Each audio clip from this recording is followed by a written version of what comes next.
Ladies and gentlemen, welcome back to Driven Wild. Today we are talking about I almost got scammed on Grubhub. With all of the orders on Grubhub, there are times when you have some customers who seem to try to get one over on you. And during this past weekend, that was one of my customers that tried to get one over on me. However, not only did I get paid for this order, I managed to get out without a single account violation, and I didn't even deliver the order itself. So with that said, I want to go over everything that happened during this delivery, how I managed to protect myself from account violations while still getting paid, and everything in between. But before we do that, let's go over some disclaimers. The content of this video does not contain, is never intended to be legal, business, financial, tax, or health advice of any kind. This video is for entertainment purposes only. It is advised that you conduct your own research and consult with qualified professionals before applying anything you find online. I also want to be clear that the things I will be talking about in this video is more of a case-by-case basis, not even just market dependent, not just this broad overall thing. It really is case-by-case because it depends on the people in which you are working with. So what applies to this incident may not apply to yours, but there are a lot of solid rules for it that you could take from. So with that said, let's get started. I got an order from a local spot out here. It's called Columbian Mountain Cafe. It seems like a nice place. There's a lot of orders that go through there. Sometimes I get one or two that are solid. It was $11.61 for 6 miles. I'm like, whoopee, let's just get this over with. Anyway, I pick up the order. I make my way to the customer's location. The GPS leaves me in the middle of an intersection.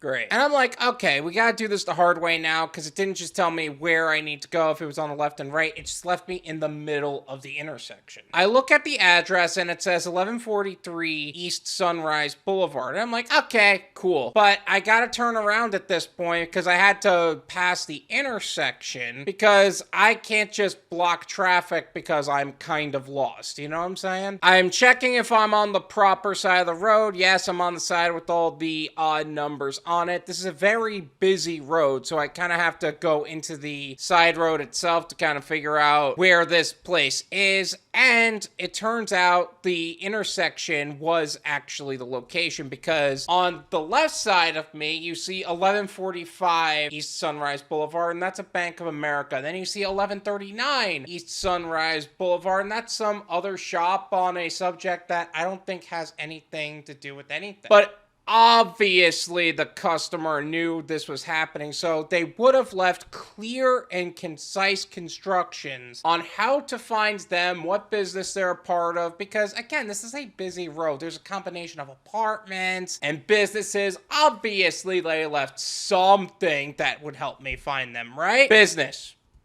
Just all caps. Business. So clear. Okay, but again, it's a business. So if I Google the address, I'm going to be able to find the business, right? Well, this is what Google showed me. Great. So me, being the genius that I am, says, okay, if I contact the customer, they will pick it up. We can figure something out. Obviously, the customer will be able to pick up the phone knowing that their order is actually going to end up on the side of the road, because that's not what they want. The Google Voice number you are trying to reach is no longer in service. Please try again later. Really? That's not even ghosting your driver. That's just outright leaving him out to dry. Okay, so obviously the Grubhub support team is going to help me out, right? I've been calling the diner. For some reason, they're not giving me the option to turn on the timer. You know, the wait timer that they actually implement, so that way you're not waiting forever for them to pick up the phone, right? They actually set something up like that, right? Well, it is a contactless delivery, so that timer doesn't apply here. So let's contact support. Oh, why don't you just leave it on the road? Like, if it's contactless delivery and the address doesn't exist, you can just leave it on the side of the road, right? Well, I would, but I'm really not in the mood to get an account notice for this BS. So I'm contacting support. And what they told me was to just mark the order as delivered and move on. Yeah, something about that statement sounds fishy. Like, you want me to just mark it as delivered and nothing's gonna happen to me? No. I'm covering my own ass here. Hey, honey, do me a favor. What's your name? Comfort. Can you spell that for me? C-O-M-F-O-R-T. Comfort. Who names their kid Comfort? Like, I'm all for naming your kid something that's unique, it's interesting, there's some level of symbolism behind it, whether it's religious or you just want it to represent something fine, but Comfort? I could hear all the cheesy pickup lines for this woman right now. Hey baby, why don't you come here and I will show you how comfortable you can be. Oh geez, I cringed at myself there, holy crap. Now, I know you're probably thinking, you can't make fun of their name like that. Parents have the right to choose whatever to name their child. That's really not the point here. I want you to imagine, you're trying to fight this team, you send it to support, they escalate the issue. You see that the support agent you were trying to call out is Comfort. Yeah, that's easily identifying, that's for sure. But I wouldn't believe the entire incident if I found out the name of the support agent was Comfort, especially upon reading on the subject if it's on paper. So some lady named Comfort decided to tell you to mark the order as delivered and not to deliver it. That sounds off to me. I know support is outsourced to the Philippines, and the Philippines have a tendency to name their kids in different things and all that stuff, but this is strange to say the least, especially if they do end up sending this kind of system back to the States. So I asked if she could email me stating that this is what they're telling me to do. You want me to mark the order as delivered. That way I have a paper trail in case something goes south and I need to fight it for some reason. So she put me on hold a second, came back, and sent me the email.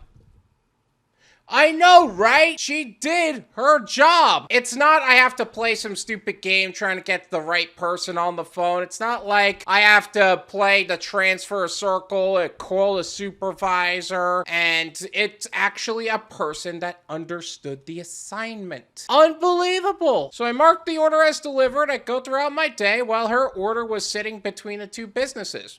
No, I did not keep the food, even though I could have very well just kept the food at that point, because the last thing I need to be accused of is stealing it. Not to mention, I wasn't interested in having platter full of Colombian that day, although I probably should have, I'm not gonna lie. But you would think at this point, it would be the end of it, right? This would just be the end of it. I get a call about 20 minutes later from the restaurant, Colombian Mountain Cafe. And they asked me why the customer is contacting them about remaking the whole order. Why is Grubhub asking them to make the whole order again? It doesn't make sense. So I explained to them the situation, how I received documentation, what took place, and they said, well, I guess I gotta contact support about this so I could get this done right. You can keep on to the documentation just in case, but I'm gonna contact support. You do that, fam. And the very next morning, no violation. Nope, haven't heard about it since. I don't know if they are planning on doing something in the future. I hope not. I did everything they instructed me, but I still got paid. There's currently no damage to my account, and I just kept trucking on. But I do want to say, out of all of this, the merchant didn't do anything wrong. They may have called me about it, but they didn't do anything wrong. And this was just another case of a scamming customer trying to get one over on me. And they got what they deserved. Thank you so much for watching. I really appreciate it. As always, make sure to hit the like button, subscribe if you're new, and I'll see you guys next time. Peace!